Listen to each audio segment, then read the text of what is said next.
వచ్చినా ఎప్పటికైనా డిమాండ్ ఉండేది అకౌంటింగ్ టాలీ విత్ జిఎస్టి మాత్రమే. డిగ్రీ లేదా బీటెక్ స్టూడెంట్స్, బిజినెస్ మ్యాన్స్ లేదా గల్ఫ్ కంట్రీస్ కి వెళ్లాలనుకుంటూ ఉంటారు. కానీ అకౌంటింగ్ ఫీల్డ్ లోకి ఎలా వెళ్లాలో, ఏం చేయాలో తెలియదు కదా. అటువంటి వాళ్ళ కోసమే మన కడపలో ఉన్న one and only Tally TEPL and official Tally star associated partner అయిన లోకేష్ ఇన్ఫోటెక్ వాళ్ళు కామర్స్ మరియు నాన్ కామర్స్ స్టూడెంట్స్ అందరికీ బేసిక్ నుంచి అడ్వాన్స్డ్ వరకు Tally Prime training, Tally sales, service and Tally customisation తో పాటు స్టూడెంట్స్ కే కాకుండా బిజినెస్ హోల్డర్స్ కి కూడా వాళ్ళకి తగిన విధంగా ప్రోగ్రామింగ్ చేసిస్తారు. ఇంకా Tally renewal, upgrading, doubts clear చేస్తారు. Single and multi user softwares sale కూడా చేస్తారు. ట్రైనింగ్ తర్వాత సర్టిఫికేట్ ప్రొవైడ్ చేసి డిగ్రీ స్టూడెంట్స్ కి 2 months అండ్ 4 months ఇంటర్న్షిప్స్ తో పాటు జాబ్ వచ్చేలా ప్లేస్మెంట్ అసిస్టెన్స్ కూడా చేస్తారు. ఇక్కడ ఇప్పటికే ఆన్లైన్, ఆఫ్లైన్ అండ్ మన కడపలో చాలా డిగ్రీ కాలేజెస్ లో కూడా 18,000+ స్టూడెంట్స్ ట్రైన్ అయ్యి జాబ్స్ కూడా చేస్తున్నారు. 35K+ సబ్స్క్రైబర్స్ తో Tally Lokesh channel AP and TS లో #1 టాలీ యూట్యూబ్ ఛానల్ గా రన్ అవుతుంది. అండ్ ఆల్సో వీళ్ళ మెటీరియల్ మీకు అమెజాన్ అండ్ మీషోలో కూడా దొరుకుతుంది. Near Apsara circle above Indian overseas bank, Obul Reddy complex, Kadapa. Okay guys, done guys. So last classes లో మనం టాలీ డెమోకు సంబంధించి, తర్వాత ఒక స్టూడెంట్ ట్రైనింగ్ తీసుకున్న తర్వాత అకౌంటెంట్ గా కానీ, జూనియర్ అకౌంటెంట్ గా కానీ, సీనియర్ అకౌంటెంట్ గా కానీ, సో ఎలా మనకు ముందుకు వెళ్ళాలి, ఏ విధంగా శాలరీస్ ఉంటాయి, అసలు టాలీ ఎందుకు నేర్చుకోవాలి, దీంట్లో ఎలాంటి సర్టిఫికేషన్ చేస్తాము, ఓకే జిఎస్టి అంటే ఏంటి, ఇవన్నీ కూడా లాస్ట్ క్లాసెస్ లో మనం క్లియర్ గా ఎక్స్ప్లెయిన్ చేయడం జరిగింది. సో టుడే క్లాస్ లో మనము ఫస్ట్ క్లాస్ అంటే బిఫోర్ కామర్స్ అయినా నాన్ కామర్స్ అయినా ఎవరైనా కావచ్చండి, అసలు మనం టాలీని ఎందుకు నేర్చుకోవాలి, ఏ పర్పస్ మీద నేర్చుకోవాలి, దీనివల్ల నేర్చుకుంటే ఒక బిజినెస్ అకౌంట్స్ ఎలా మెయింటైన్ చేయాలి, ఏ విధంగా profit and loss reports, MIS reports check చేసుకోవాలనేది మనకు ఒక క్లారిటీ వస్తుంది. ఫ్యూచర్ లో మనం ఏదైనా బిజినెస్ చేసినా, ఏదైనా చేయాలనుకున్నా, ఒక టాలీ సాఫ్ట్వేర్ లో మీరు మెయింటైన్ చేయాలనుకుంటే ఎలా మెయింటైన్ చేస్తారు అనే దానికి ముందు మనం కామర్స్ అయినా నాన్ కామర్స్ అయినా బేసిక్స్ ఆఫ్ ఫండమెంటల్స్ తెలుసుకోవాలి. ఎక్స్పెన్సెస్ కానీ, ఇన్కమ్స్ కానీ, అసెట్స్ కానీ, ఓకే గోల్డెన్ రూల్స్ కానీ, ఏంటి, ఎలా బిజినెస్ స్టార్ట్ చేయాలి, ఎలా రన్ చేయాలి అని తెలుసుకోవడమే ఫండమెంటల్స్ ఆఫ్ అకౌంట్స్ అని మనం చెప్పుకుంటాం. ఓకే, సో పీపీటీ కనబడుతుందా? Please let me confirm. కనబడుతుంది సార్. యా, సో చూడండి, fundamentals of accounting. Okay, India finance year ఎప్పుడు స్టార్ట్ అవుతుందా చెప్పండి. ఇండియా ఫైనాన్స్ ఇయర్ ఎప్పుడు స్టార్ట్ అవుతుంది? April yeah 14/25, 31/3/26. Yeah April 1 start అవుతుంది, 31st 3కి ఎండ్ అవుతుంది. నెక్స్ట్ ఇయర్ 31st 3కి ఎండ్ అవుతుంది. Okay, America finance year America finance year ఎప్పుడు స్టార్ట్ అవుతుంది? అమెరికా ఫైనాన్స్ ఇయర్ ఎప్పుడు స్టార్ట్ అవుతుంది? India finance year 1 April April 1 start అవుతుంది. నెక్స్ట్ ఇయర్ 31/3కి ఎండ్ అవుతుంది India finance year. America finance year ఎప్పుడు start అవుతుంది చెప్పండి. సార్ అది కూడా ఏప్రిల్ 1 అనుకుంటా సార్. లేదు బ్రదర్, కన్ఫర్మ్ అయితే తెలియదు. లేదు లేదు. ఇంకా మా ఎవరైనా తెలిసిన వాళ్ళు చెప్పచ్చు. అమెరికా ఫైనాన్స్ ఇయర్ ఎప్పుడు స్టార్ట్ అవుతుంది? Any idea? Okay, no America sir. Finance year అనేది 1 జనవరి స్టార్ట్ అవుతుంది, డిసెంబర్ 31కి ఎండ్ అవుతుంది. ఓకే, ఇండియా ఫైనాన్స్ ఇయర్ అనేది నెక్స్ట్ ఇయర్ మీద, అంటే ఇండిపెండెంట్ కాదు, డిపెండెంట్. అమెరికా ఫైనాన్స్ ఇయర్ అనేది ఇండిపెండెంట్. సో మనం నెక్స్ట్ ఇయర్ 3 months మీద ఆధారపడుతున్నాం. అది అమెరికా వాళ్ళైతే జనవరి స్టార్ట్ అవుతుంది, డిసెంబర్కి ఎండ్ అవుతుంది. ఓకే, సో ఇది India finance year. So accounting అంటే ఐడెంటిఫై, ఒక సంవత్సరం కాలం పాటు మన బిజినెస్ లో జరిగే ట్రాన్సాక్షన్స్ ఏవైతే ఉంటాయో అవి లైక్ పర్చేజ్ కానీ, సేల్స్ కానీ, ఎక్స్పెన్స్ కానీ, ఇన్కమ్స్ కానీ ఫస్ట్ మనం ఐడెంటిఫై చేసుకోవాలి. చేసుకున్న తర్వాత వాటిని సిస్టమాటిక్ రికార్డింగ్ అంటే ఏంటి, మంత్లీ, డైలీ, ఇయర్లీ డేట్ మారుస్తూ బిజినెస్ లో ట్రాన్సాక్షన్స్ ని పోస్టింగ్ అనేది చేయాలి. We can maintain all transactions in chronological order. So తర్వాత ఇయర్ మొత్తం మీద సమ్మరైజింగ్ చేసుకోవాలి, అంటే బిజినెస్ ప్రాఫిట్ లో ఉందా, లాస్ లో ఉందా అనేది సమ్మరైజింగ్ అనేది చేసుకుంటాం. సో బిఫోర్ కి ప్రెసెంట్ కి అనలైజింగ్ కూడా చేస్తాం. ఎలా ఉంది మన బిజినెస్ గ్రోత్, ఎలా ఉంది, ఏ విధంగా ఉంది, దాని అనాలిసిస్ అనేది మనం చేసుకోవడం జరుగుతుంది. సో వీటితో పాటు ఫైనాన్షియల్ రిపోర్ట్స్ అంటే ఎంఐఎస్ రిపోర్ట్స్ ఫైనల్‌గా బ్యాలెన్స్ షీట్ గాని, trading and profit and loss కానీ ఓకే. ఇవన్నీ కూడా ఫైనల్‌గా రిపోర్ట్స్ అనేది చెక్ చేసుకుంటాం. ఓకే. సో అకౌంట్స్ అనేది బిజినెస్‌కి సంబంధించిన ఒక లాంగ్వేజ్. అకౌంట్స్ ఏ లాంగ్వేజ్‌లో రాశారమ్మా? మ్యూట్‌లో పెట్టుకోండి ఎవరు ఔట్ సైడ్ ఉన్నవాళ్ళు. అకౌంట్స్ అంటే ఏ లాంగ్వేజ్ సంబంధించిందండి? అకౌంట్స్‌ని ఏ లాంగ్వేజ్‌లో రాశారు? చెప్పండి. Language of business is process of the recording and reporting. ఇప్పుడు ఒక బిజినెస్ అనేది లైక్ ఒక సబ్జెక్ట్ అనేది గ్రీక్, ఫ్రెంచ్, లాటిన్, బ్రిటిష్ ఈ లాంగ్వేజ్‌లో రాస్తారు. అకౌంట్స్ అనేది లాటిన్ లాంగ్వేజ్‌కి సంబంధించింది. లాటిన్ లాంగ్వేజ్‌కి సంబంధించింది. మనకి ఫాదర్ ఆఫ్ అకౌంటింగ్ ఎవరు? లుకా పాసియోలి. ఈయన 1494లో డబుల్ ఎంట్రీ సిస్టమ్‌ని ఇంట్రొడ్యూస్ చేశాడు. Debit and credit. Sir single entry system అంటే ఏంటి? డబుల్ ఎంట్రీ సిస్టమ్ అంటే ఏంటో తెలుసుకోవాలి. సింగిల్ ఎంట్రీ సిస్టమ్ అంటే ఇప్పుడు మన బిజినెస్ ఒక ఫర్నిచర్ పర్చేజ్ చేసింది 50,000 పెట్టి. అంటే మన బిజినెస్‌లో నుంచి 50,000 అమౌంట్ బయటికి వెళ్తుంది. ఔట్ సైడ్ నుంచి మన బిజినెస్‌లోకి 50,000 గల ఫర్నిచర్ వస్తుంది. అలా 2 ట్రాన్సాక్షన్‌లు రాస్తేనే అకౌంట్స్ కరెక్ట్‌గా వస్తాయి. కానీ సింగిల్ ఎంట్రీ సిస్టమ్‌లో అలా రాసేవాళ్ళు కాదు. ఎయిదర్ మన బిజినెస్ నుంచి డబ్బులన్నా పోయేది రాస్తారు. లేదంటే బయట నుంచి మన బిజినెస్‌లోకి వచ్చేది మాత్రం రాసేవాళ్ళు. 2 ట్రాన్సాక్షన్‌లు రాసేవాళ్ళు కాదు. అలా రాయకపోవడం వల్ల అకౌంట్స్ కరెక్ట్‌గా రాలేదు. అప్పుడు ఈయన ఏం చేశాడు? డబుల్ ఎంట్రీ సిస్టమ్‌ని ఇంట్రొడ్యూస్ చేశాడు. అంటే 50,000 అమౌంట్ మన బిజినెస్ నుంచి బయటికి పోతే ఔట్ సైడ్ నుంచి మన బిజినెస్‌లోకి 50,000 ఫర్నిచర్ మన బిజినెస్‌లోకి వస్తుంది అని అర్థం. అలా చేయడం వల్ల అలా డెబిట్, క్రెడిట్ ఐడెంటిఫై చేయడం వల్ల బిజినెస్‌లో అకౌంట్స్ అనేది ప్రాపర్‌గా రావడం మొదలైంది. ఈయన ఫాదర్ ఆఫ్ అకౌంటింగ్ అంటాం. Okay. So golden rules of accounting. ఈ అకౌంట్స్ చాలా చాలా చాలా important. Personal account, real account, nominal account. So personal account rule ఏముంది? Debit the receiver, credit the giver. Real rule ఏంటి? Debit what comes in, credit what goes out. Nominal rule ఏంటి? Debit all expenses and losses, credit all incomes and gains అంటాం. ఈ యొక్క golden రూల్స్‌ని గుర్తుపెట్టుకుంటే ఈ golden యొక్క రూల్స్ ఏవైతే ఉన్నాయో వీటి మీదనే ఒక బిజినెస్ అనేది రన్ అవుతుంది.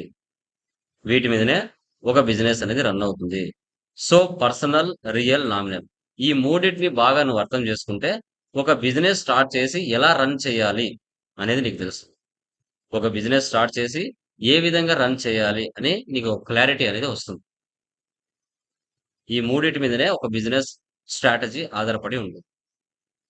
సో మీరు చెప్పండి పర్సనల్ అకౌంట్స్ అంటే ఏంటి? చెప్పండమ్మా. ఒక బిజినెస్ స్టార్ట్ చేయాలంటే ఫస్ట్ మన దగ్గర ఏముండాలి? ఒక బిజినెస్ స్టార్ట్ చేయాలంటే ఫస్ట్ మన దగ్గర ఏముండాలి? చెప్పండి. చెప్పండి గైస్. ఒక బిజినెస్ స్టార్ట్ చేయాలంటే మన దగ్గర ఏముండాలి ఫస్ట్? ఎనీవన్? క్లియరా? చెప్పండి. క్యాపిటల్ ఉన్న capital. Capital funds. Very good. So ఇప్పుడు నువ్వు ఒక బిజినెస్ స్టార్ట్ చేయాలనుకుంటున్నావు. అది ఒక ఐటీ కంపెనీ కావచ్చు, ఒక కాలేజీ కావచ్చు. ఓకే. సో ఏదైనా ఒక కంప్యూటర్ సంబంధించిన షాప్ కావచ్చు, మెడిసిన్ షాప్ కావచ్చు, ఏదైనా కావచ్చండి. నువ్వు ఒక బిజినెస్ స్టార్ట్ చేయాలనుకుంటున్నావు. నువ్వు ఒక బిజినెస్ స్టార్ట్ చేయాలనుకుంటే ఫస్ట్ మనకేం కావాలి? క్యాపిటల్ కావాలి. ఓన్లీ క్యాపిటల్ ఉంటే సరిపోతుందా బ్రదర్? ఇంకా ఏమైనా కావాలా? రిసోర్స్ ఏం కావాలి? ఓన్లీ క్యాపిటల్ ఉంటే సరిపోతుందా? ఓకే. లేదు సార్. ఈ క్యాపిటల్ అంటే for example IT Lokesh IT solutions అనే ఒక కంపెనీ ఎంఎన్సీ కంపెనీ స్టార్ట్ చేయాలనుకున్నావు. నీది క్యాపిటల్ కావాలి అని చెప్పారు. ఈ క్యాపిటల్ అనేది బిజినెస్ కి ఎవరిస్తారు? మార్కెట్లో ఈ క్యాపిటల్ బిజినెస్ కి ఎవరిస్తారండి? Owner sir. ఓనర్ ఒకటే ఇస్తాడా? ఇంకా ఓనర్ ఇవ్వకపోతే ఎక్కడికి వెళ్తుంది మన బిజినెస్? పార్ట్నర్షిప్స్.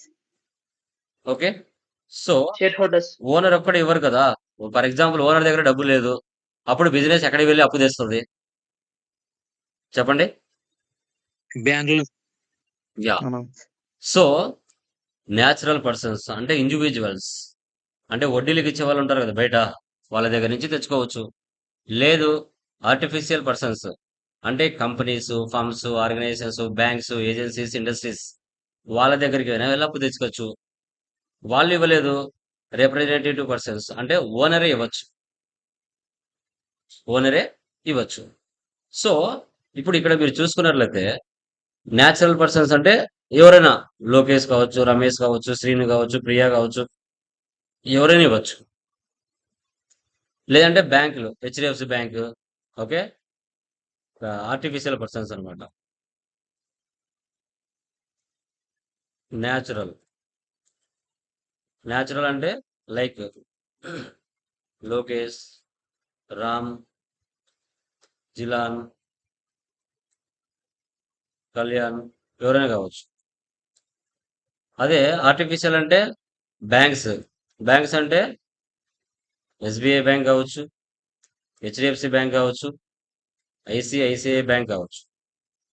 కంపెనీస్ టీసీఎస్ కావచ్చు, విప్రో కావచ్చు, ఇన్ఫోసిస్ కావచ్చు. కంపెనీస్, ఏజెన్సీస్, సో కోల్గేట్ కావచ్చు,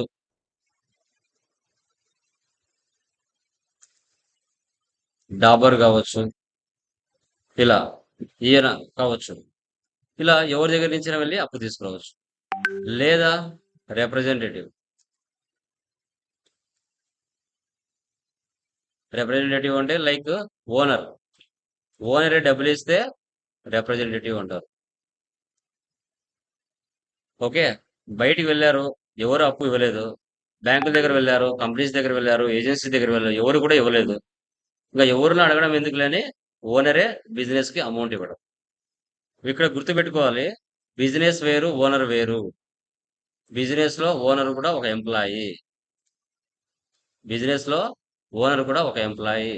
బిజినెస్ దానంతగా అది పని చేసుకోలేదు. బిజినెస్ పేరు for example Lokesh IT solutions. దానంతగా అది పని చేసుకోలేదు కాబట్టి ఇది మనిషి కాదు. కాబట్టి ఈ ఓనర్ అనేవాని పేరు ఏం పేరు? లోకేష్. ఈ ఓనర్ ఏం చేస్తాడు? సో దానంతగా అది ఆలోచించుకోలేదు కాబట్టి ఈ ఓనర్ ఈ ప్లేస్ లో నిలబడి పని చేస్తాడు. బిజినెస్ పాయింట్ ఆఫ్ లో నిలబడి పని చేస్తాడు.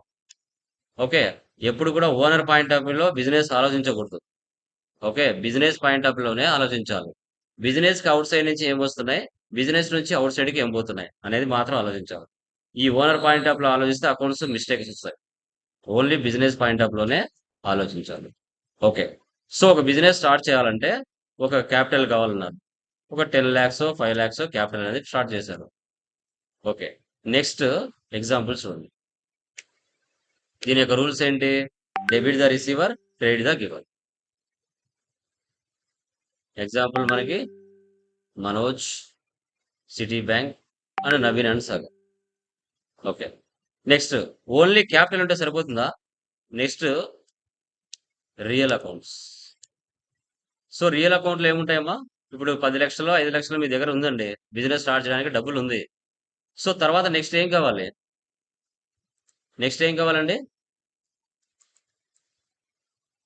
అసెట్స్. బిజినెస్ 10 లక్షలు డబ్బులు ఉందండి, ఓన్లీ డబ్బులు ఉంటే బిజినెస్ స్టార్ట్ అవుతుందా? నెక్స్ట్ ఏం కావాలి? బిజినెస్ కావాల్సినవి బిజినెస్ రిలీజ్ ఏమైనా కావాలి సార్? ప్రాపర్టీస్ లైక్ అవి ఏంటి? మొబైల్ షాప్ అయితే మొబైల్ ప్రాపర్టీస్ ఏంటి? రియల్ అకౌంట్ ప్రాపర్టీస్ ఏంటి? ఇప్పుడు కంప్యూటర్ షాప్ అయితే కంప్యూటర్స్ కావాలి సార్. వెరీ గుడ్, మొబైల్ అయితే మొబైల్స్. Very good. అంటే రిసోర్స్ కావాలి. రిసోర్స్ అంటే ఏంటి? రిసోర్స్ కావాలి సార్. ఓకే, రిసోర్స్ అంటే అసెట్స్. రిసోర్స్ అంటే అసెట్స్. అసెట్స్ కావాలి. ఇప్పుడు నువ్వు ఒక పర్టికులర్ ప్లేస్ లో నీ బిల్డింగ్ కన్స్ట్రక్షన్ చేయాలంటే ఫస్ట్ ల్యాండ్ ఉండాలి. ఆ ల్యాండ్ మీద బిల్డింగ్ కన్స్ట్రక్షన్ చేస్తావు. ఆ బిల్డింగ్ లో ఫర్నిచర్ కావాలి, వాటిలో కంప్యూటర్స్ కావాలి, వాటిలో బెంచెస్ కావాలి, ఫ్యాన్స్ కావాలి, ఓకే, చైర్స్ కావాలి. ఓకే, ఇవన్నీ కూడా అవసరమ్మా. ఓన్లీ డబ్బులు ఉంటే సరిపోదు. నువ్వు బిజినెస్ స్టార్ట్ చేయడానికి నీకంటూ రిసోర్స్ కావాలి. ఆ రిసోర్స్ ఏంటి అంటే అసెట్స్ కావాలి. ఈ అసెట్స్ 3 రకాలు ఉంటాయి. Fixed assets, current assets, fix ECS assets, including cash కూడా దీంట్లో యాడ్ అవుతుంది. ఇవి ఏంటి అనేది నెక్స్ట్ స్లైడ్ లో మనం డిస్కస్ చేస్తాం. దీనికి సంబంధించిన అకౌంటింగ్ రూల్ ఏముంది? Debit what comes in, credit what goes. Okay, done. Real account లో అసెట్స్ ఉంటాయని చెప్తున్నాం. Furniture, land and building, cash in hand, ఇవన్నీ కూడా రియల్ అకౌంట్ లో ఉంటాయి. ఇంకా ఫైనల్ గా మనకు ఫైనల్ గా ఏమి కావాలి? Nominal account. ఈ నామినల్ అకౌంట్ లేకుండా అసలు బిజినెస్ ముందుకు పోదు. గుర్తుపెట్టుకోండి, బిజినెస్ అనేదే ముందుకు పోదు. ఓకే, నామినల్ అకౌంట్లు ఏముంటాయమ్మా చెప్పండి? నామినల్ అకౌంట్లు ఏముంటాయి? Expenses and On income. expenses, losses, debit, or incomes and credit. Expenses, incomes రెండు కలిపితే నామినల్ అకౌంట్ లో ఉంటాయి. ఎక్స్పెన్సెస్, ఇన్కమ్స్ రెండు కలిపితే నామినల్ అకౌంట్స్ లో ఉంటాయి. ఓకే, ఇప్పుడు నువ్వు ఈ ఎక్స్పెన్సెస్ తర్వాత ఇన్కమ్స్ ఏంటి మా చెప్పండి? ఎక్స్పెన్సెస్ ఎక్స్పెన్సెస్ అంటే ఇప్పుడు అంటే బిజినెస్ లో ఎంప్లాయీస్ ఉంటారు కదా సార్, సాలరీ పే చేయడం, ఎంప్లాయీస్ కి సాలరీస్ రెంట్, ఇవ్వాలి, ఇంకా రూమ్ రెంట్ రెంట్ పే చేయాలి, రెంట్ టెలి బిల్ కట్టాలి, నెల నెల ఎలక్ట్రిసిటీ బిల్ I ఉంటుంది, mean, petrol Advertise- expenses, um. ఇంకా petrol expenses and Hmm. repair and maintenance, postage, ఇంకా stationery, advertisement wages, expense. wages, advertisement expenses. అంటే చూడండి, wages, ఒక మనిషి ఒక బిజినెస్ అయినా చూడండి గైస్, ఒక బిజినెస్ కానీ ఒక మనిషి కానీ ఒక బిజినెస్ స్టార్ట్ చేసిన, ఒక మనిషి భూమి మీద పుట్టిన బిజినెస్ స్టార్ట్ చేసిన ఒక మనిషి భూమి మీద పుట్టిన మంత్లీ మినిమం అంటే మినిమం 5,000 ఖర్చు జరిగే పరిస్థితి మనిషిగా పుట్టిన తర్వాత కనీసం ఆ మనిషికి నెలకు ఒక 5,000 ఖర్చు అవుతుంది. అదే విధంగా బిజినెస్ లో కూడా మంత్లీ కూడా కొన్ని ఎక్స్పెన్సెస్ కూడా జరుగుతాయి. సో ఇప్పుడు హ్యూమన్ బీయింగ్ పుట్టిన తర్వాత అతనికి టీ అంట, టిఫిన్ అంట, సినిమా అంట, పబ్బులు అంట, ఓకే, డ్రెస్సులు అంట, ఓకే, టూర్లు అంట, ఇవన్నీ ఏంటి? ఒక మనిషి తన కనీస అవసరాలు తీర్చుకోవడానికి నెలకు కంపల్సరీ ఒక 5,000 ఖర్చు అవుతుంది. అతను జీవితకాలం 100 సంవత్సరాలు బతకాలన్నా, అతను భూమి మీద పుట్టిన తర్వాత 18 ఏళ్ళు 20 ఏళ్ళు వచ్చిన తర్వాత తను సంపాదించే టయానికి కంపల్సరీగా తను బతకడానికి కంపల్సరీగా కనీస అవసరాలు తీర్చుకునే మేనైనా సంపాదించుకోవాలి. అదే విధంగా బిజినెస్ స్టార్ట్ చేసిన తర్వాత కనీస ఖర్చులు 5,000 నెలకు బిజినెస్ లో జరుగుతాయి. జరగకుండా అసలు ఉండవు. అసలు బిజినెస్ ఏం జరగట్లేదు సార్, నాకు ప్రాఫిట్ రావట్లేదంటే ఎవరి కోసం? నువ్వు బిజినెస్ పెట్టావు, ఇంకా ఎక్స్పెన్సెస్ కంపల్సరీగా జరుగుతాయి. నువ్వు శాలరీస్ ఇవ్వకుంటే ఎంప్లాయీస్ నీ దగ్గర పనిచేయరు, రూమ్ రెంట్ ఇవ్వకుంటే వాడు ఓనర్ బయటికి పంపించేస్తాడు, ఎంక్వైరీస్కి వస్తే నువ్వు కాల్స్ చేయాల్సిందే, కరెంటు బిల్లు, తర్వాత టెలి బిల్ ఉండాల్సిందే, ఆఫీస్ అన్నాక కరెంట్ ఉండాల్సిందే, ఎలక్ట్రిసిటీ బిల్లు, ఇలా ఇవన్నీ నువ్వు బిజినెస్ స్టార్ట్ చేసిన తర్వాత కంపల్సరీగా ఉంటాయి. ఉండకుండా ఆగకుండా ఉండవు. నువ్వు ఎంత ఆపినా ఆగవు, జరుగుతూనే ఉంటాయి. మనిషి పుట్టిన తర్వాత బిజినెస్ స్టార్ట్ చేసిన తర్వాత ఆపడం ఎవరి వల్ల కాదు. ఇది ఫైనల్. Okay, done. ఇన్కమ్స్ ఏముంటాయమ్మా? నీ ఆఫీస్ని బట్టి. ఒకవేళ స్కూల్స్ కాలేజెస్లో అనుకోండి, మీ ఇన్కమ్స్ ఏముంటాయి? స్కూల్లో కానీ కాలేజీలో కానీ చెప్పండి. ఒకవేళ ఆఫీస్లో ఉంటాయి, నీకు ఏదైనా పెద్ద అపార్ట్మెంట్స్ ఉన్నాయి, ఆ ఇంట్లో చాలా మంది నివసిస్తున్నారు, నెల నెల నీకు రెంట్ వస్తుంది, రెంట్ రిసీవ్డ్. ఓకే, సో తర్వాత salary received, next Commission commission, ఏదైనా కమిషన్ పనిచేస్తున్నావు, commission received. interest received, so ఏదైనా అప్పు ఇచ్చావు ఎవరికన్నా, ఇంట్రెస్ట్ వచ్చింది, ఇంట్రెస్ట్ రిసీవ్డ్. సో తర్వాత ఇంకా ఎక్కడైనా నువ్వు ఇన్వెస్ట్మెంట్ చేసావు వేరే వాళ్ళ బిజినెస్ లో, దాని మీద ఇంట్రెస్ట్ వచ్చింది నీకు, ఇంట్రెస్ట్ ఆన్ ఇన్వెస్ట్మెంట్. ఇలా ఉంటాయమ్మా, ఇవన్నీ ఇన్కమ్స్. ఓకే, బిజినెస్ స్టార్ట్ చేసిన తర్వాత ఎక్స్పెన్సెస్ కాదు కదా, ఇన్కమ్స్ కూడా ఉంటాయి. ఇవి రెండు లేకుండా అసలు బిజినెస్ జరగదు. సో దీనికి రూల్ ఏముంది? Debit all expenses and losses, credit all incomes and gains. Personal, real, nominal మా ఈ మూడు తెలిస్తే బిజినెస్ ఎలా స్టార్ట్ చేసి ఎలా రన్ చేసి ఏ విధంగా నడపాలి అనేదే కాన్సెప్ట్ ఇక్కడ అకౌంట్స్ లో. ఇది ఒక్కటి బాగా తెలుసుకుంటే చాలు. Okay, so done. అసెట్స్ ఎన్ని రకాలమా? 3 రకాలు. Fixed assets, current assets, fix ECS assets. Fixed assets అంటే ఏంటండి? Anyone? What is the meaning of fixed assets? Fixed assets 1 year values. above More than ఉండే 1 year. వాటిని fixed assets. Hmm. More than 1 year sir. More than more than 1 year very sir. Good. So fixed assets అంటే ఏంటి?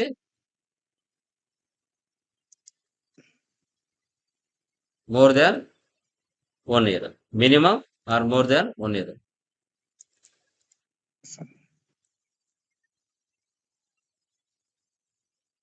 Okay. So ఇప్పుడు నువ్వు ఒక business పెట్టిన తర్వాత నీ బిజినెస్ కోసం కొన్ని అసెట్స్ అనేది పర్చేజ్ చేస్తావు. నీ బిజినెస్ కోసం కొన్ని అసెట్స్ పర్చేజ్ చేస్తావు. ఈ అసెట్స్ వల్ల నీ బిజినెస్ ఒక సంవత్సరం పైగానే యూజ్ పొందాలి. Land, buildings, machinery, furniture, computer ఇవి కొని అమ్మడానికి కోసం కాదు. బిజినెస్ పర్పస్ కోసం ఉపయోగించుకోవడానికి. That is called fixed assets. Current assets అంటే ఏంటి? సో 1 ఇయర్ లోపల Within ఏదైనా 1 year. Minimum 6 months. 1 Within year 1 లో year. Minimum 6 months.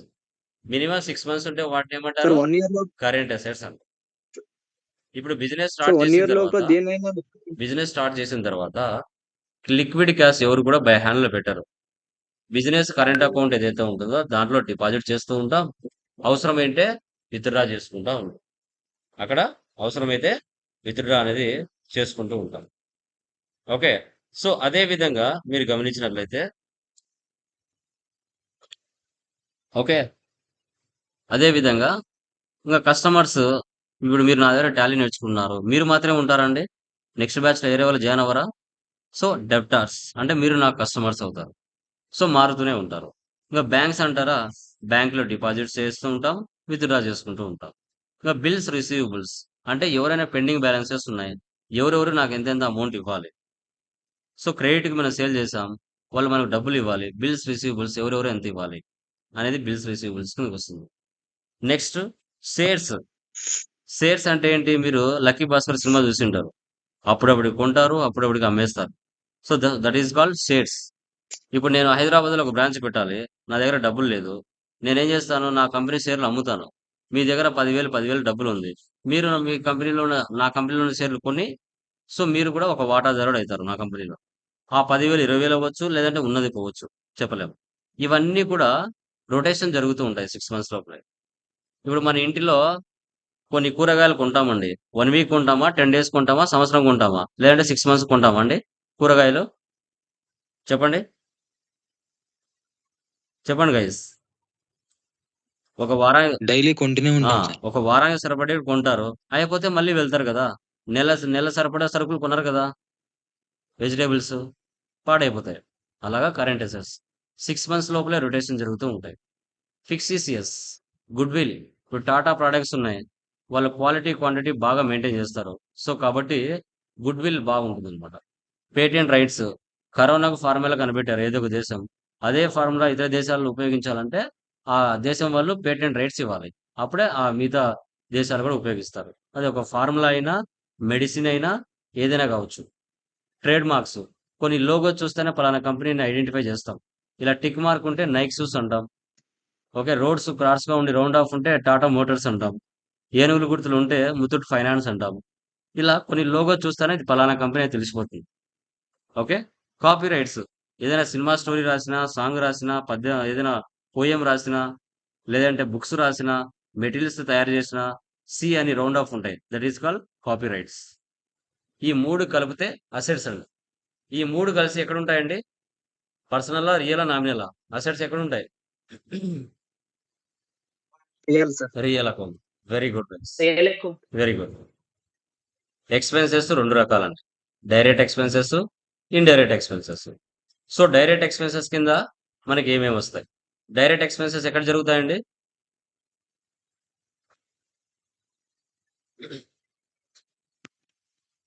Trading account లో జరుగుతాయి సార్. ఎక్కడ జరుగుతాయండి?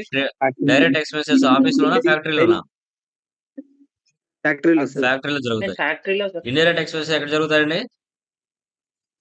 ఆఫీస్ లో ఆఫీస్‌లో సార్. జరుగుతాయి. ఇప్పుడు డైలీ వేజెస్ ఫ్యాక్టరీలో పనిచేయడానికి వెళ్తారు. నెలకు పనిచేసే వాళ్ళు ఉంటారు. డైలీ వేజెస్ పనిచేసే వాళ్ళు ఉంటారు. పొద్దున్న నుంచి మా ఈవినింగ్ వరకు పనిచేసి డబ్బులు తీసుకొని వెళ్ళిపోతారు. That is called wages. ఆ ఫ్యాక్టరీ ఓన్ కాకపోతే ఫ్యాక్టరీకి రెంట్ కట్టాలి. ఆ ఫ్యాక్టరీలో మెషిన్లు పనిచేయాలంటే పవర్ ఉండాలి, ఫ్యూయల్ ఉండాలి. అక్కడ తయారు చేసే ప్రోడక్ట్ ఒక ప్లేస్ నుంచి మరో ప్లేస్‌లోకి వెళ్ళాలంటే carriage inwards, freight charges, transportation charges అంటారు. ఒక్కొక్క లాంగ్వేజ్‌లో ఒకలా పిలుస్తారు. సో, అదే విధంగా ఏరే దేశాలకు ఎక్స్‌పోర్ట్ గాని, ఇంపోర్ట్ గాని చేసుకోవచ్చు. మల్టిపుల్ గోడౌన్స్ ఉంటే గోడౌన్ రెంట్స్ కూడా పే చేస్తూ ఉండొచ్చు. ఇవి ఏవొచ్చినా మీరు డైరెక్ట్ ఎక్స్‌పెన్సెస్‌లో తీసుకుంటారు. ఇండైరెక్ట్ ఎక్స్‌పెన్సెస్ అంటే ఏంటి? ఎంప్లాయీస్‌కి సాలరీస్ ఇవ్వాలి, రూమ్ ఓన్ కాకపోతే రెంట్ కట్టాలి, ఎవరికైనా కమిషన్స్ ఇవ్వాల్సొస్తది, అసెట్స్ మీద ఇయర్ డిప్రిసియేషన్ ఇస్తాం, ఎవరికైనా డిస్కౌంట్స్ ఇవ్వాల్సొస్తది, ఆఫీస్ అన్నాక telephone charges, electricity bill, postage, stationery ఇలా చాలా ఉంటాయి. ఇవి ఏవొచ్చినా ఇండైరెక్ట్ ఎక్స్‌పెన్సెస్ కిందకొచ్చాయి. ఈ 2 కలిపితే ఎక్స్‌పెన్సెస్ అంటాం. ఇవి ఎక్కడుంటాయమ్మా? పర్సనలా? రియలా? నామినలా? ఎక్కడుంటాయి? Nominal very account. Good. Nominals. Nominal అకౌంట్స్‌లో ఉంటాయి. ఇన్‌కమ్స్ 2 రకాలు. Direct incomes, indirect incomes. Direct incomes అన్నీ ఫ్యాక్టరీలో జరుగుతాయి. ఇండైరెక్ట్ ఇన్‌కమ్స్ అన్నీ ఆఫీస్‌లో జరుగుతాయి. ఇప్పుడు నువ్వు ఫ్యాక్టరీలో పనిచేస్తున్నావు. అక్కడ నీకు ఇన్సూరెన్స్ ఇస్తారు. ఎందుకు అలా ఇన్సూరెన్స్ ఇస్తారు? చెప్పండి. ఎందుకు ఇన్సూరెన్స్ ఇస్తారు అంటే, అక్కడ ఏదైనా నీ బాడీలో ఇంజ్యూరీ జరిగినా, ఏదైనా ప్రాబ్లమ్స్ వచ్చినా, నీకు ఇన్సూరెన్స్ అనేది క్లెయిమ్ అవుతది. అదే వేరే దేశాలకు ఏదైనా ఎక్స్‌పోర్ట్, ఇంపోర్ట్ చేస్తూ ఉంటారు. ఫ్రైట్ చార్జెస్ రిసీవ్డ్, డెలివరీ చేస్తూ ఉంటారు. Delivery charges received, transportation charges received ఇలాంటివి ఏవి వచ్చినా అవి డైరెక్ట్ ఇన్‌కమ్స్‌గా తీసుకుంటాం. ఇంగా నువ్వు ఆఫీస్‌లో నీ బిజినెస్ కాకుండా వేరే వాళ్ళ బిజినెస్‌కి డబ్బులిచ్చావు. ఊరికనే ఇస్తావా? ఇంట్రెస్ట్ కోసం ఇస్తావు. So, interest received. నీకు పెద్ద పెద్ద అపాయింట్మెంట్స్ ఉన్నాయి. ఆ అపాయింట్మెంట్స్‌లో ఫ్యామిలీస్ ఉన్నాయి. నెల నెల వాళ్ళు మీకు నెల నెల జీతం రెంట్ ఇస్తారు. అది మీకు రెంట్ రిసీవ్డ్. సో, మీరు ఎవరికైనా పని చేశారో 1,00,000 మీరు పర్చేజ్ చేశారు. వాళ్ళకి నువ్వు 80,000 ఇచ్చినావు. సెటిల్ ద బిల్ అన్నావు. 20,000 ఇవ్వలా. అది నీకు డిస్కౌంట్ రిసీవ్డ్. ఎక్కడైనా కమిషన్స్ పని చేస్తున్నావు. నీకు వాళ్ళు కమిషన్స్ ఇస్తున్నారు. Commission received. నీ బిజినెస్ కాకుండా వేరే వాళ్ళ బిజినెస్‌లో ఇన్వెస్ట్‌మెంట్ చేశావు 1,00,000 అది 2,00,000 అయింది విత్ ఇంట్రెస్ట్‌తో. దాన్ని ఇంట్రెస్ట్ ఆన్ ఇన్వెస్ట్‌మెంట్ అంటాం. ఓనరే బిజినెస్‌కు డబ్బులిస్తే క్యాపిటల్. ఓనరే బిజినెస్ నుంచి డబ్బులు పర్సనల్ యూజ్ కోసం తీసుకుంటే డ్రాయింగ్స్. పర్సనల్ యూజ్ కోసం తీసుకొని 2 ఇయర్స్ తర్వాత అదే అమౌంట్ ఇస్తే బిజినెస్ ఒప్పుకోదు కదా! 2,00,000 తీసుకున్నాడు. 2,50,000 ఇచ్చాడు. అంటే 50,000 ఇంట్రెస్ట్. Interest on drawings. ఈ 2 కలిపితే ఇన్‌కమ్స్ అంటాం. ఈ ఇన్‌కమ్స్ ఎక్కడుంటాయమ్మా? పర్సనలా? రియలా? నామినలా? ఎక్కడుంటాయి? నామినల్. నామినల్ అకౌంట్స్‌లో ఉంటాయి. Nominal. Nominals. Very good. Type of transactions ఎన్ని రకాలు? 3 రకాలు. Cash, credit, non cash. So, ఇంటర్వ్యూలో అడిగినప్పుడు కూడా మీరు చెప్పాలి. క్యాష్ ట్రాన్సాక్షన్స్ అంటే ఏంటి? ఒక షాప్‌కి వెళ్లారు. ఆన్ ద స్పాట్ మీరు 1,00,000 డబ్బులిచ్చి మీకు కావాల్సిన వస్తువులు తెచ్చుకున్నారు. Stock or goods. That is called మనకేమంటారు? క్యాష్ ట్రాన్సాక్షన్స్ అంటాం. ఓకే. లేదంటే చెక్ గాని ఇచ్చేసారు. మీరు ఒక షాప్‌కి వెళ్లారు. 2,00,000 సరుకు పర్చేజ్ చేశారు. కానీ డబ్బులు ఇవ్వలేదు. అతనేం చేస్తాడు సప్లయరు? మీ పేరు రాసుకుంటాడు. That is called credit transactions. Already purchase చేశారు. కొన్ని వస్తువులు డ్యామేజ్ వచ్చినాయి. మళ్ళీ రిటర్న్ చేస్తారు. సేల్ చేస్తారు. కొన్ని వస్తువులు డ్యామేజ్ వచ్చినాయి. కస్టమర్ మళ్ళీ సేల్స్ రిటర్న్ చేస్తారు. అసెట్స్ కొన్నారు. దాని మీద ఇయర్ డిప్రిసియేషన్ తీస్తారు. సో, ఇవి నాన్ క్యాష్. ఇక్కడ డబ్బులు ఇవ్వడం, తీసుకోవడం జరగదు. ఏవైతే చెడిపోయి ఉంటాయో అవి మళ్ళీ మార్చి ఇస్తారు. Non cash. మనకి అకౌంటింగ్ సైకిల్ ఉంటుందమ్మా. మీరు బీకామ్ స్టూడెంట్స్ అయింటే మీకు ఇంటర్మీడియేట్‌లో, డిగ్రీలో, ఎంబీఏలో కూడా ఈ అకౌంటింగ్ సైకిల్ ఉంటది. ఈ అకౌంటింగ్ సైకిల్ ప్రకారంగా మీరు చేయాలంటే సినిమా కనబడుతది. ఏ ఒక్క చోట తప్పుపోయినా మొత్తం వెళ్ళిపోద్ది. కానీ సిస్టమ్‌లో మనం ఈజీగా చేయగలుగుతాం సాఫ్ట్‌వేర్‌లో. Understand the transaction, journal entry, ledger accounting, trial balance, మనకి trading account, profit and loss, balance sheet. ఇది అకౌంటింగ్ సైకిల్.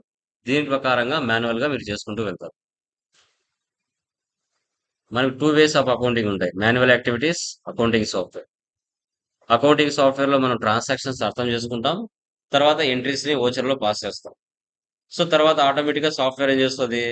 ఓకే. లెడ్జర్ మనము company creation, ledger creation, voucher posting చేస్తే trial balance, trading account, balance sheet, profit and loss అన్ని reports అదే తయారు చేసుకుంటది. అసలు మనం ఏమి ఆలోచించాల్సిన అవసరం లే. ఎంట్రీ కరెక్ట్‌గా పాస్ చేస్తే చాలు. ఏది డెబిట్ అవుతది, ఏది క్రెడిట్ అవుతది. అదొక్కటి నువ్వు ప్రాపర్‌గా తెలుసుకుంటే ఆటోమేటిక్‌గా సాఫ్ట్‌వేర్ అన్నీ రెడీ చేసి పెడతది. ఏమి చేయాల్సిన అవసరం లేదు. నువ్వు మైండ్ ఎక్కువ కూడా యూజ్ చేయాల్సిన అవసరం లేదు. అందుకే ఈవెన్ నాన్ కామర్స్ వాళ్ళు కూడా చాలా బాగా నేర్చుకుంటారు టాలీని. ఓకే. దీంట్లో టర్మినాలజీస్ ఏమున్నాయి? ఇవి టర్మినాలజీ. ఈ accounts terminology. Capital, drawings, sales, transaction, bad debts, sales return, assets, liability, purchase, creditors, purchase return, debtors, revenue, stock. Okay. ఇవన్నీ మనం ఫర్దర్ వెళ్ళే కొద్దీ అన్ని తెలుస్తూ వస్తాయి. ఓకే. సో ఇప్పుడు మీరు క్లాసెస్ అన్ని విన్నారు. బేసిక్ క్లాసెస్ అన్ని విన్నారు. ఇప్పుడు డెబిట్, క్రెడిట్ మీరు ఐడెంటిఫై చేయాలి. ఓకే. డన్. సో క్యాపిటల్ పక్కన ఏం లేదంటే క్యాష్ అని ఊహించుకోవాలి. క్యాపిటల్ అంటే ఏం అకౌంట్ మా? పర్సనలా, రియలా, నామినలా? చెప్పండి. Personal personal account. So personal account ఎందుకండి? క్యాపిటల్ అంటే ఎవరు? హ్యూమన్ బీయింగా కాదా? హ్యూమన్ బీయింగా కాదా? Yes sir. Yes sir. Human బీయింగేనా? హ్యూమన్. ఓనరే కదా? ఓనర్‌ని క్యాపిటల్ అంటారు కదా? Yeah! So personal account. Cash అనేది ఏం అకౌంట్? పర్సనలా, రియలా, నామినలా? Real account. Real. Real account. Personal rule ఏంటండి? పర్సనల్ రూల్ ఏంటి? Debit the receiver, Hmm. Credit the giver. Real rule ఏంటి? What's coming What debit, comes- watts Hmm. Goes out credit. ఇప్పుడు ఇక్కడున్న రూల్ ప్రకారంగా ఏది డెబిట్ అవుతుంది? ఏది క్రెడిట్ అవుతుంది? క్యాష్ డెబిట్ అవుతుంది, క్యాపిటల్ క్రెడిట్ అవుతుంది. క్యాపిటల్ క్రెడిట్ అవుతుంది, క్యాష్ డెబిట్ అవుతుంది. Very good. సో ఓనర్ అనేవాడు డబ్బులు ఇస్తున్నాడు. అంటే ఇక్కడ ఉన్న రూల్ ప్రకారంగా ఇచ్చేవాడిని ఏమంటారు? గివరా, రిసీవరా? గివర్ అంటారు. గివర్ ఎక్కడుంది? క్రెడిట్ లో. సో ఇప్పుడు తను డబ్బులు ఇస్తున్నాడంటే బిజినెస్ లోకి డబ్బులు కమ్స్ ఇన్. ఒక పక్క కనుక్కుంటే చాలు మీరు. రెండో పక్క ఆటోమేటిక్ గా ఆపోజిట్ అవుతుంది. ఓకేనా? Done. ఒక బిజినెస్ స్టార్ట్ చేయాలంటే ఫస్ట్ మనకు క్యాపిటల్ కావాలి. ఓకే. క్యాపిటల్ ఉంది. నెక్స్ట్ మన బిజినెస్ ఏం చేస్తుంది? మార్కెట్ లో ఉన్న సప్లయర్స్ దగ్గరికి వెళ్ళి స్టాక్ ఆర్ గూడ్స్ ని పర్చేజ్ చేస్తుంది. Purchases from Dinesh IT solutions. Okay. Purchases ఏం అకౌంట్ మా? పర్సనలా, రియలా, నామినలా? Nominal sir. Nominal account. So as per books ప్రకారంగా నామినల్ అకౌంట్. కానీ కొంతమంది రియల్ కూడా తీసుకుంటూ ఉంటారు. రియల్ తీసుకుంటే ఏంటంటే రిలేటెడ్ మీనింగ్ వస్తుంది. అదే మనం నామినల్ తీసుకున్నారంటే అది ఎక్స్పెన్సెస్ కిందకి వస్తుంది. ఓకేనా? Nominal account. Dinesh IT solutions ఏం account? Personal personal account. Nominal rule ఏంటి? All expenses losses debit, all incomes and gains Hmm. Credit. Personal rule ఏంటి? Debit debit the receiver, credit the Yeah. Giver. దీంట్లో debit ఏది, credit ఏదమ్మా? Purchase debit sir. Purchases Hmm. Debit, Dinesh మామూలు credit. yes. Okay. So ఇక్కడ జరిగే transaction క్యాషా, క్రెడిటా, చెక్కా? Cash sir. క్యాషా? నేను మెన్షన్ చేశాను క్యాష్ అని. No credit. Credit. Cash, cheque mention చేశాను నేను. అలా చేయలేదంటే క్రెడిట్ ట్రాన్సాక్షన్స్ అని అర్థం. ఓకేనా? అప్పుగా పర్చేజ్ చేసాం. తర్వాత మన బిజినెస్ ఏం చేయాలి? దినేష్ కు డబ్బులు పే చేయాలి. 1 వీక్ తర్వాత, 1 మంత్ తర్వాత. టాలీ ప్రైమ్ 6.2 లేటెస్ట్ వర్షన్ మనం డిస్కస్ చేస్తాం. యా. క్యాష్ ఏం అకౌంట్ మా? Real account. Dinesh IT solutions personal personal. Real rule ఏంటి? Debit what comes in, credit what very goes good. Out. Personal rule ఏంటి? Debit the receiver, credit the giver. దీంట్లో debit ఏది, credit ఏది? Cash side ఉన్న rule ప్రకారంగా, personal side ఉన్న rule ప్రకారంగా. Cash credit cash credit, Dinesh Dinesh debit. Very good. అంటే మన బిజినెస్ నుంచి డబ్బులు బయటకు పోతుంది కదా, అంటే గోస్ అవుట్. సో మన బిజినెస్ కి అవుట్ సైడ్ నుంచి ఏమొస్తుంది, మన బిజినెస్ నుంచి అవుట్ సైడ్ కి ఏం పోతుంది, అది తెలుసుకుంటే చాలు మనకి. Okay. So debit receiver. So business start చేసాం, క్యాపిటల్. ఓకే. తర్వాత మన బిజినెస్ కావాల్సిన స్టాక్ ఆర్ గుడ్స్ కూడా పర్చేజ్ చేసాం. ఇప్పుడు వాటి మీద ప్రాఫిట్ యాడ్ చేసుకుని మార్కెట్ లో కస్టమర్స్ కి సేల్ చేస్తాం. Sales to Komali private limited. Sales అనేది ఏం అకౌంట్? చెప్పండి. నామినల్ సేల్స్ ఏం account? Nominal sir. Nominal. Nominal. Komali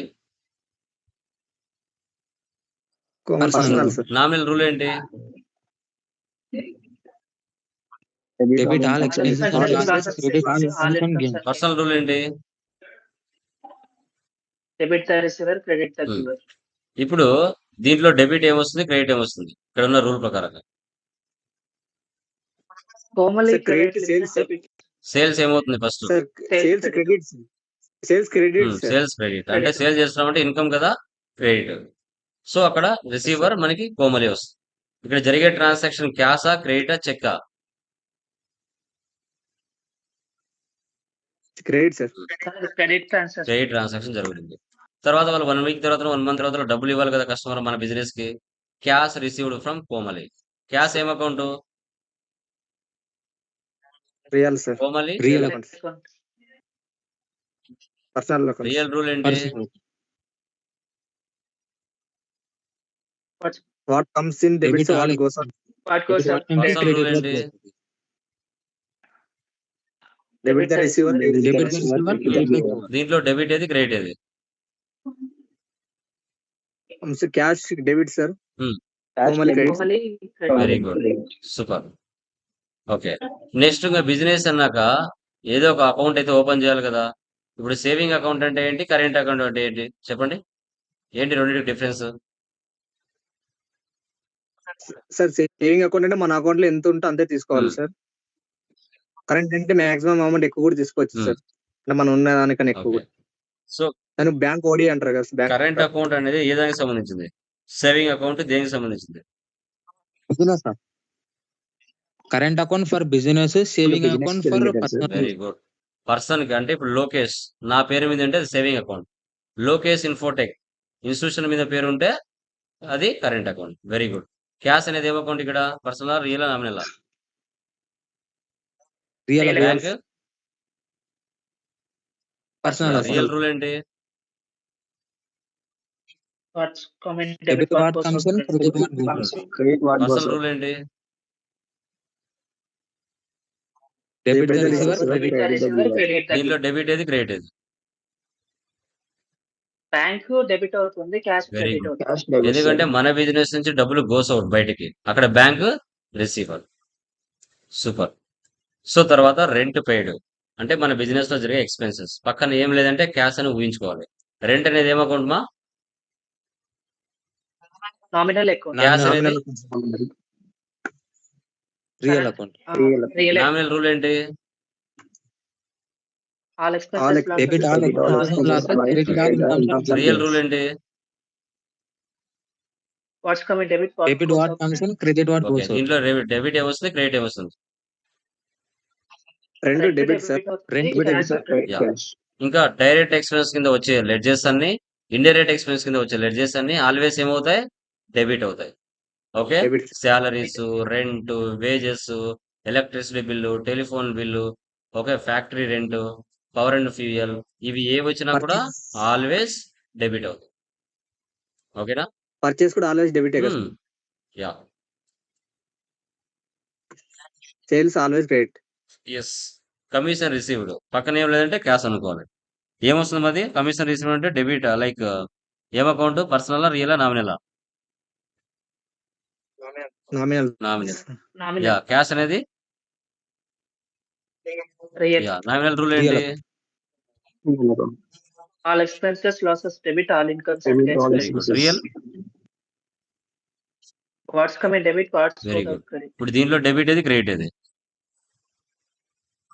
cash debit అవుతుంది, కమిషన్ రిసీవ్డ్ క్రెడిట్ సూపర్. అవుతుంది. సో ఇన్కమ్స్ కదా, రిసీవ్డ్ అంటే incomes. As per nominal rule ఎక్కడ ఉంది అది? క్రెడిట్ లో ఉంది. So direct incomes, indirect incomes ఏ వచ్చినా ఆల్వేస్ మనకి క్రెడిట్ అవుతాయి. Rent received, commission received, interest received, interest on drawings, fire insurance claim received, transportation charges received, ఇలా ఏవి వచ్చినా ఆల్వేస్ క్రెడిట్ అవుతాయి. ఓకే, సో కంప్యూటర్ పక్కన ఏం లేదంటే క్యాష్ గా ఊహించుకోవాలి పర్చేజ్ చేసినట్టుగా. కంప్యూటర్ అనేది ఏం అకౌంట్? రియల్ క్యాష్ అనేది రియల్ Real అకౌంట్. క్యాష్ కోట్ రియల్ అకౌంట్. రియల్ రూల్ ఏంటి? What comes in what coming debit, what comes in debit sir what goes on దీంట్లో క్రెడిట్. డెబిట్ ఏది, క్రెడిట్ ఏది? కంప్యూటర్ డెబిట్ అవుతుంది, cash super. Credit అవుతుంది. Always fixed assets cash కు కానీ cheque కు కానీ పర్చేజ్ చేస్తే డెబిట్ అవుతాయి. Machinery, land, building, computer, furniture, mobile, car ఏదైనా కావచ్చు. Always debit.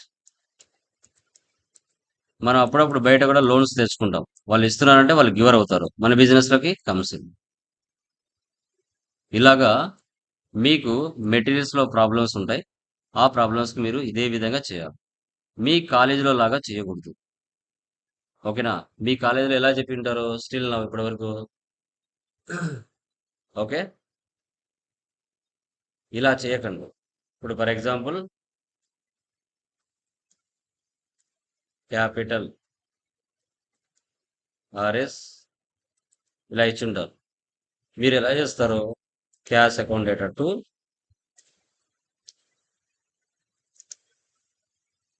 క్యాపిటల్ ఇలా చేస్తారు. ఇలా చేస్తే దీంట్లో ఎందుకు డెబిట్ అయింది, ఎందుకు క్రెడిట్ అయింది అనేది మీకు తెలియదు. ఎందుకు డెబిట్ అయింది, ఎందుకు క్రెడిట్ అయింది మీకు తెలియదు. ఆ తెలియకపోవడం వల్ల చాలా మంది బట్టి కొట్టేస్తారు సబ్జెక్ట్ ని. కానీ ఇలా చేయడం వల్ల ఎందుకు డెబిట్ అయింది, ఎందుకు క్రెడిట్ అయింది అనేది మీకు మీనింగ్ తెలుస్తుంది. మీకు మీనింగ్ తెలుస్తుంది. ఓకే, సో అది ఇంపార్టెంట్. మనము చాలా మంది స్టూడెంట్స్, మీరు నిజంగా చెప్పండి, ఎంతమంది మీ యొక్క డిగ్రీలో కానీ ఎంబీఏలో కానీ బట్టి కొట్టారు సబ్జెక్టు? గైస్ చెప్పండి, ఎంతమంది మా? ఇప్పటికి కూడా చాలా మందికి అర్థం కాని వాళ్ళు ఉంటారు మా సబ్జెక్టు. ఎందుకు డెబిట్ అయింది, ఎందుకు క్రెడిట్ అయింది అని ఇప్పటికి కూడా అర్థం కాని వాళ్ళు చాలా మంది ఉంటారు.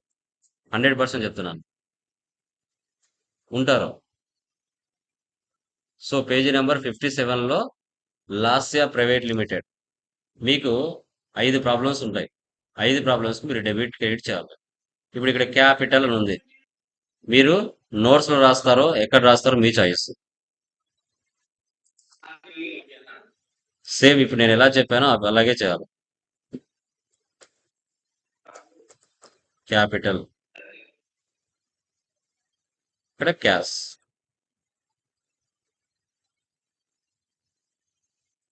సో క్యాపిటల్ అనేది పర్సనల్ అకౌంట్. పర్సనల్ రూల్ ఏముంది? Debit receiver, credit giver. ఇలా మీరు చేయాలి. క్యాష్ అనేది ఏం అకౌంట్? Real account. రూల్ ఏంటి? Debit comes in. ఇలా రాయడం వల్ల మీకు లైఫ్ లాంగ్ గుర్తుంటాయేమో. సో క్యాపిటల్ క్రెడిట్ అవుతుంది, క్యాష్ డెబిట్ అవుతుంది. సెకండ్ వన్ మీరు నోట్స్ లో ఇలా రాయాలి. సెకండ్ ఎంట్రీ ఏముంది ఇక్కడ? Purchase from Karthik private limited. Purchase Karthik private limited. ఇలా నోట్స్ తీసుకొని రాస్తే లైఫ్ లాంగ్ మీకు సబ్జెక్ట్ గుర్తుండిపోతుంది. ఎవరు సబ్జెక్ట్ ని కాపీ అంటే బట్టి కొట్టాల్సిన అవసరం ఉండదు.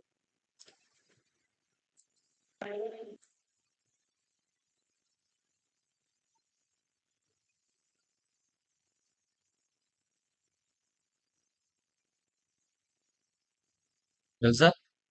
పర్చేజ్ డెబిట్ అవుతుంది, కార్తిక్ క్రెడిట్ అవుతుంది. ఇలా ఇంతకుముందు చెప్పాను కదా, అలా చేయకండి. అలా చేశారంటే ఎందుకు డెబిట్ అయింది, ఎందుకు క్రెడిట్ అయింది తెలుసుకోలేరు. ఓకేనా? క్లియర్ అమ్మా? అర్థమైందా? ఆ 5 ప్రాబ్లమ్స్ చేస్తారా?